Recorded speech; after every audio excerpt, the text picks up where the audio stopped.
আসসালামু আলাইকুম। সাথী রান্নাঘরে আপনাদের স্বাগতম। আজকে আমি রান্না করেছি একদমই নতুন একটা রেসিপি। এটা হলো সর্ষে পটলের কোরাল। এই রান্নাটায় আমিষ নিরামিষের সমাবেশ ঘটেছে বলে খেতে খুবই দুর্দান্ত হয়েছে। আর দেখতে তো অপূর্ব সুন্দর হয়েছেই। আর যে খাবে তার মুখে এর স্বাদ লেগেই থাকবে। চলুন দেখি রান্নাটা কিভাবে হলো। এই রান্নাটা করতে আমি 10টা মাঝারি সাইজের পটল নিয়েছি। আপনারা চেষ্টা করবেন যাতে পটলগুলো টাটকা হয়।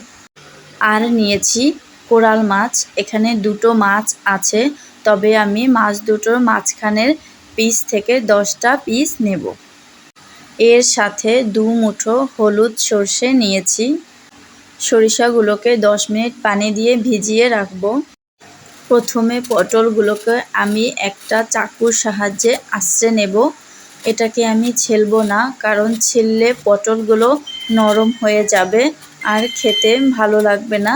আমি সবগুলো পটল একইভাবে এভাবে আঁচড়ে নেব। পটলের বোটা এবং পিছনটা এরকম করে কেটে বাদ দিয়ে দেব। সবগুলোই আমি করে নিয়েছি। এখন একটা চামচের উল্টা পাশ দিয়ে পটলগুলোর ভিতরের যে আটি থাকে এই অংশগুলোকে আমি টেনে টেনে বের করে নেব। এই কাজটা খুবই সাবধানে করতে হবে, না হলে পটলটা ফেটে যেতে পারে। এই দেখুন আমি এরকম করে বের করে নিয়েছি। একেবারে এক মাথা থেকে অপর মাথা পর্যন্ত দেখা যায়। এভাবে করার পরে আমি সব পটলগুলো একসাথে ধুয়ে নিয়েছি। এখন আমি পটলগুলো 2 সাইডে এরকম করে ফাঁকা করে দেব, যাতে এর ভিতরে তেল মশলা যাই দেই না কেন যাতে ভালোভাবে প্রবেশ করে। সবগুলো পটল আমি একইভাবে করে নিয়েছি। দেখেন এরকম করলে ফাঁকা ফাঁকা দেখা যায়। এবারে আমি মাছগুলোকে প্রথমে স্বাদমতো লবণ, হলুদের গুঁড়া আর মরিচের গুঁড়া দিয়ে ভালোভাবে মিশিয়ে নেব। চুলায় একটা ফ্রাই প্যান বসিয়ে দিলাম। ফ্রাই প্যানে পরিমাণ মতো তেল দিয়ে দিলাম। তেলটা গরম হয়ে এলে আমি মাখানো মাছগুলো একে একে দিয়ে দেব। মাছগুলো দেয়া হয়ে গিয়েছে। এখন আমি মাছগুলোকে লাল করে ভেজে নেব।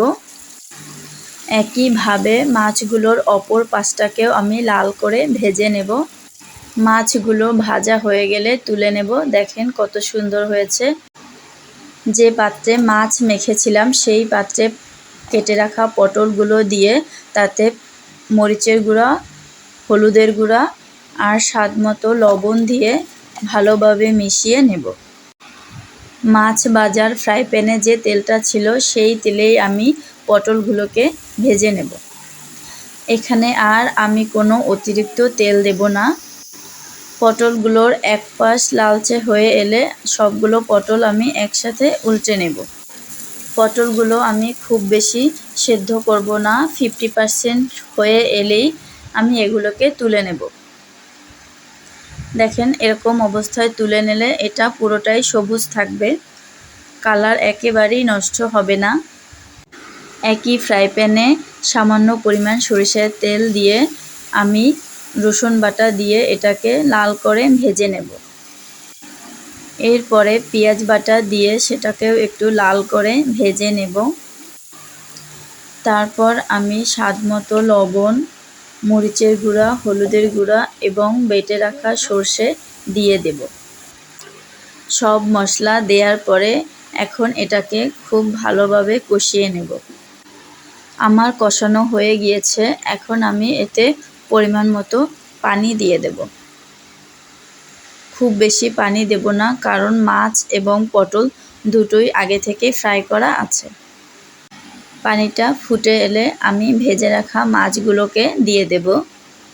এরপরে ভেজে রাখা পটলগুলোকেও তার পাশে পাশে সুন্দর করে সাজিয়ে দিয়ে দেব।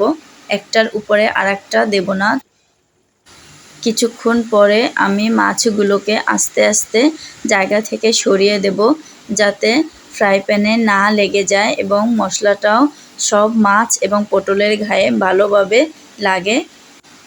আমার রান্না প্রায় শেষ। এখন আমি কয়েকটা কাঁচামরিচ কেটে দিয়ে দেব এবং সামান্য পরিমাণ ধনেপাতা কুচি দিয়ে দেব। মরিচ এবং ধনেপাতা দেওয়ার 1 মিনিট পরে আমি ফ্রাই প্যানটি নামিয়ে নেব। দেখেন রান্নাটা কত সুন্দর হয়েছে। মাছগুলো এবং পটলগুলো সরিষাতে মাখো মাখো হয়েছে। এগুলো গরম ভাতের সাথে খেতে খুবই ভালো লাগবে। আপনারা বাসায় এটা একবার হলেও ট্রাই করে দেখবেন, তাহলেই বুঝতে পারবেন এর স্বাদ কতটা। ধন্যবাদ সবাইকে।